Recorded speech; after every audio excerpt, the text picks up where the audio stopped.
தூத்துக்குடி மாவட்டம் சாத்தான்குளம் அருகே திமுக பிரமுகரால் தனது உயிருக்கு ஆபத்து உள்ளதாக தாவேக கட்சி நிர்வாகி வீடியோ வெளியிட்டுள்ளது பரபரப்பை ஏற்படுத்தியுள்ளது.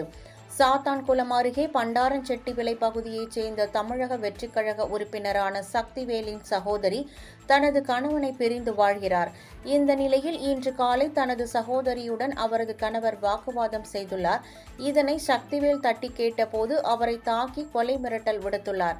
இந்த விவகாரத்தில் திமுக பிரமுகர் தலையீடு இருப்பதால் தனது உயிருக்கு ஆபத்து உள்ளதாக கூறி தாவேக பிரமுகர் சக்திவேல் வீடியோ வெளியிட்டுள்ளார். இந்த வீடியோ சமூக வலைதளங்களில் வைரலாகி வருகிறது.